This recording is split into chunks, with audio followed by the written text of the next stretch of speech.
لیکن یہ میرا خیال تھا، اور میرا خیال ہے عفنان صاحب کا بھی شاید یہی خیال تھا کہ یہ اٹھ رہا ہے، کیونکہ جس طرح اٹھے تھے وہ اسی سے یہی لگتا تھا کہ وہ مائک اتاریں گے اور چلے جائیں. لیکن انہوں نے آؤ نہ دیکھا تاؤ، انہوں نے فوری طور پر ان کو موقع مار دیا عفنان صاحب کو. اور یہ ایک ایسی صورتحال تھی جس کا ہمیں بالکل اندازہ نہیں تھا کہ کوئی گیسٹ اس قسم کی حرکت بھی کر سکتا، اور ساتھ ہی انہوں نے گالیاں بھی دینی شروع کرتے. اور اس دوران فوری طور پہ جو ایک ریاکشن ہوتا ہے عفنان صاحب کی طرف سے بھی ہوا، اور یہ کھڑے ہوئے اور انہوں نے ان کو پکڑ لیا. جب پکڑ لیا تو انہوں نے دھکا دیا، عفنان صاحب نے دھکا دیتے دیتے ان کو سیٹ سے باہر لے گئے کارنر میں، اور اس کے بعد وہ شیر افضل نیچے گر گئے، اور اس کے بعد عفنان اللہ ان کے اوپر چڑھ گئے. اور یہ ایک حیران قسم کی صورتحال تھی. میرا خیال تھا کہ عفنان صاحب ایک پڑھے لکھے نستعلیق سے آدمی، یہ لڑ لڑ نہیں سکیں گے. وہ بعد میں پتہ چلا کہ وہ بلیک بیلٹ ہیں، وہ باقاعدہ کراٹے کے ماہر ہیں، اور جس طرح انہوں نے ان کو دبوچا تھا شیر افضل مروت صاحب کو، وہ ہمارے لیے بڑی حیران کن صورتحال تھے.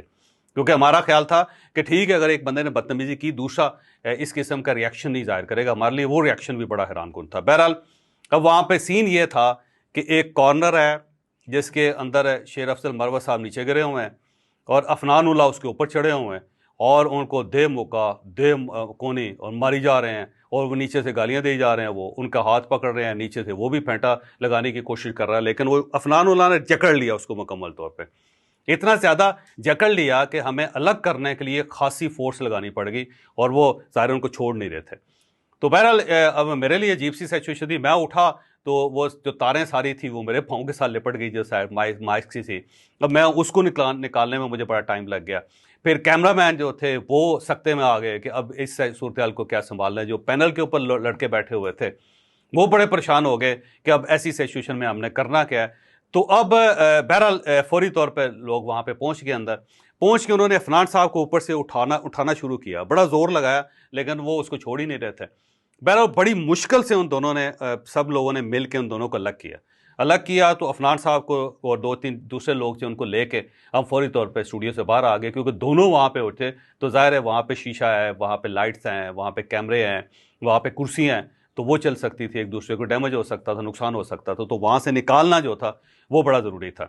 اور جو باقی لوگ تھے انہوں نے مروت صاحب کو اٹھایا اور ان کو اٹھا کے کرسی پہ بٹھایا، اور ان کو دیکھا کہ زیادہ چوٹیں تو نہیں آئیں، لیکن دیکھا کہ ان کا منہ سجا ہوا ہے، اور یہاں پہ جو ان کی آنکھیں ہیں ان کے اوپر وہ سیاہ سے دھبے پڑے ہوئے ہیں، اور کچھ خون ان کا نکل رہا ہے. تو ظاہر ہے بڑے پریشان ہو گئے سب لوگ. فوری طور پہ ہم نے فرسٹ ایڈ کا وہاں پہ بندوبست کیا. عفنان صاحب کو دوسرے کمرے میں لے جایا گیا، وہاں پہ ان کی فرسٹ ایڈ کرائی گئی. تو ان کے بھی یہاں پہ چوٹ لگی ہوئی تھی، یہاں پہ خراش لگی ہوئی تھی، لیکن جو مروت صاحب ہیں ان کی ذرا حالت زیادہ خراب تھی. اب ہمارا ظاہر شو چلنا ہے، ہمیں کچھ سمجھ نہیں آ رہی کہ ہم نے کرنا کیا ہے. دونوں شدید غصے میں ہیں، دونوں کے سانس پھولے ہوئے ہیں، دونوں ایک دوسرے کو گالیاں دے رہے ہیں، اور اس کے بعد صورتحال عجیب و غریب سی ہے. لاہور والے چیخ رہے ہیں جو کیونکہ وہاں پہ شو ریکارڈ ہوتا ہے کہ وہ شو کا کیا کرنا ہے، ہمیں نہیں پتہ کہ ہم نے شو کا کیا کرنا ہے. تو ایک عجیب سی صورتحال ہو گئی. تو بہرحال مروت صاحب جو تھے وہاں بیٹھے ہوئے تھے، اور وہ کہہ رہے تھے جی جو لڑائی ہوئی اس کو چلائیں. تو ہم نے کہا جی چلائیں کیسے، کیا مطلب؟ انہوں نے کہا جی چلائیں اس کو، میں دیکھنا چاہتا ہوں. بلکہ انہوں نے کہا جی مجھے کیمرے پہ دکھائیں کہ جو آپ نے ریکارڈ کیا ہوا. انہوں نے کہا جی وہ لاہور ریکارڈ ہوتا ہے، یہاں تو ریکارڈنگ کا سسٹم ہی نہیں ہے ہمارے پاس. تو اس نے کہا لاہور سے دکھائیں. تو انہوں نے کہا جی یہ تو نہیں ہو سکتا. اور اس کے بعد وہ کرسی پہ بیٹھ کے انہوں نے کہا جی میں نے تو جانا نہیں ہے سر. تو اب ایک ایسی صورتحال ہو گئی کہ ظاہر ہے ہمارے پاس 2 مہمان ہیں، ہم ان کو اکٹھا بٹھا نہیں سکتے، پروگرام کو کیری نہیں کر سکتے. تو بہرحال ہماری ٹیم نے پھر مروت صاحب سے ریکویسٹ کی کہ اب شو نہیں ہوگا، اور ہم علی ظفر صاحب کا حصہ چلا رہے ہیں، تو آپ تشریف لے جائیں. بہرحال ان کی مہربانی، وہ چلے گئے. اور ہم سب کا خیال یہ تھا کہ اب جو ہم نے شو کو سمیٹنا ہے، اور کہیں نہ کہیں سے ہم پیپرز پہ لوگوں کو لیتے ہیں، مکمل کرتے ہیں. سیم اس دوران عفنان صاحب نے کہا جی کہ میں تیار ہوں، آپ مجھے لے سکتے ہیں. تو پھر عفنان صاحب کو ہم نے سیٹ پہ بٹھا دیا، اور اس کے بعد ایک ان کے ساتھ ہم نے پورا سیگمنٹ کیا. اور اس سیگمنٹ میں کسی جگہ پہ یہ اندازہ نہیں ہوتا تھا کہ کوئی یہاں پہ لڑائی ہوئی ہے یا دینگا مشتی ہوئی ہے، کیونکہ بہرحال کور ہو گیا سارا. اور مروت صاحب جو ہے وہ نیچے چلے گئے، اور جاتے جاتے انہوں نے کچھ رپورٹرز کو فون کر کے بتا دیا کہ جی میں نے بڑی لڑائی کی، اور یہاں پہ بڑا خوفناک سا واقعہ ہوا ہے، اور عمران خان کے بارے میں کوئی بندہ بات کرے گا تو میں منہ توڑ دوں گا وغیرہ وغیرہ. اس سے یہ سوشل میڈیا پہ آنی شروع ہو گئی چیزیں، کیونکہ اس سے پہلے ہم نے فیصلہ کیا تھا کہ ہم نہیں بولیں گے. اور بلکہ عفنان صاحب کا میں یہاں پہ آپ کے سامنے تسلیم کرتا ہوں کہ انہوں نے کہا تھا کہ میں نہیں چاہتا کہ اس قسم کی چیز دکھائی جائے، تو آپ نے بھی نہیں دکھانا نہیں. تو ہم نے کہا جی ہم ویسے نہیں دکھاتے، ہماری پالیسی نہیں ہے بالکل. تو اس کے بعد یہ معاملہ اس طرح ہوا، لیکن ساتھ ہی سوشل میڈیا کے اوپر چلنا شروع ہو گیا. اور چلتے چلتے اسی دوران جب ہمارا شو چل رہا تھا تو اس کے بعد وہ وسیم بادامی صاحب کے شو میں چلے گئے، اور انہوں نے وہاں پروڈیوسر کو پہلے بتا دیا کہ جناب میں تو وہاں پہ پھینٹا لگا کے آیا ہوں، میں تو وہاں پہ لڑ کے آیا ہوں، اور اس سے پھر پروڈیوسر نے اپنے اینکر کو بتایا، اینکر نے پھر فوری طور پر ان کو لے کے سوال ہی پہلا یہ کیا، اور انہوں نے ایک نیریٹو سے ڈیولپ کیا کہ جی میں نے وہاں پہ بڑی جنگ کی ہے اور بڑی لڑائی ہوئی ہے، اور آئندہ کسی نے اگر ایسی بات کی تو میں یہ کر دوں گا یا وہ کر دوں گا۔ وہ پھر سوشل میڈیا پہ چلنا شروع ہو گیا۔ اس کے بعد جرنلسٹوں نے مجھ سے رابطہ کرنا شروع کر دیا، میری ٹیم سے رابطہ کرنا شروع کر دیا۔ اب ایک نامز ہے جرنلزم کی کہ جب آپ سے صحافی رابطہ کرتا ہے تو آپ اس رابطے سے آؤٹ نہیں ہو سکتے۔ بینگ اے جرنلسٹ ہم سب کی یہ ذمہ داری ہے، کیونکہ ہم بھی جب کسی شخص سے رابطہ کرتے ہیں تو اس سے پوچھتے ہیں، اور اگر وہ ہمیں اویلیبل نہ ہو تو ہمیں برا لگتا ہے۔ تو ایک جرنلسٹ کی حیثیت سے جب آپ سے کوئی دوسرا بندہ رابطہ کرے گا تو آپ کیسے اس کو کہہ سکتے ہیں کہ جی میں بات نہیں کرنا چاہتا؟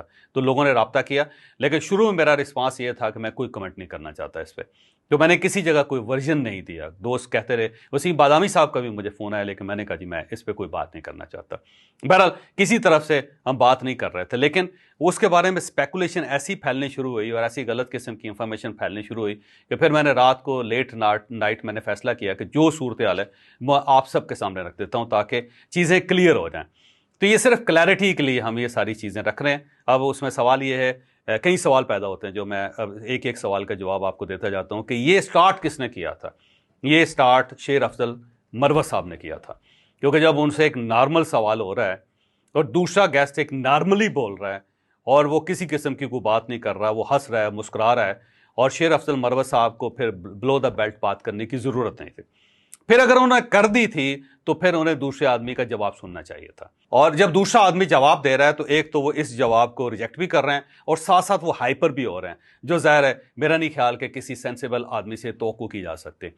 پھر اچانک اٹھ کے ایک دوسرے آدمی کو موقع مار دینا، یہ کہاں کی انسانیت ہے، اور یہ کہاں کی جمہوریت ہے، اور یہ کہاں کے قانون ہے، اور یہ کہاں کا آئین ہے؟ اور انہوں نے اچانک یہ حملہ کیا۔ تو سب سے پہلے حملہ شیر افضل مروت نے کیا، پہلے بد زبانی بھی انہوں نے کی، اس کے بعد انہوں نے حملہ بھی کیا، اور اب اگر کسی کے اوپر حملہ کیا جائے گا تو میرا نہیں خیال کہ دوسری طرف سے ریاکشن نہیں آئے گا۔ اگر تو آپ پتھر کے بنے ہوئے ہیں یا مٹی کے بنے ہوئے ہیں یا آپ پانی ہیں تو پھر تو ہو سکتا ہے کہ آپ ریاکٹ نہ کریں، تو دوسری طرف سے ریاکشن تو آنا تھا، اور وہ جو ریاکشن تھا وہ بھی اچانک تھا، اور وہ بھی ہمارے لیے ویسے میرا نہیں خیال کہ ہم اس کے بارے میں سوچ بھی سکتے تھے، اور دوسری طرف سے بھی ریاکشن آیا، اور پھر جب دوسری طرف سے ریاکشن آیا تو دوسرا زیادہ تگڑا تھا شاید شیر افضل مروت صاحب سے۔ مروت صاحب ہو سکتا ہے عمر میں ان سے بڑے ہوں، یا مروت صاحب ہو سکتا ہے کوئی صحت کے لحاظ سے اتنے تگڑے نہ ہو، یا ہو سکتا ہے ان کا خیال یہ ہو کہ ریٹیلیشن نہیں ہو سکتی۔ تو بہرحال دوسری طرف سے جب ہوا تو اس کے بعد شیر افضل مروت صاحب کو پھینٹا لگا، اس میں کوئی شک نہیں۔ اب اس کو وہ ایک دوسرا رنگ دے رہے ہیں جس کی مجھے سمجھ نہیں آ رہی کہ وہ اس جھڑپ کو وہ اتنی بڑی جنگ اور اتنی بڑی فتح کیوں قرار دے رہے ہیں، جس کی مجھے اندازہ نہیں ہو رہا۔ بہرحال یہ واقعہ ہوا اور یہ غلط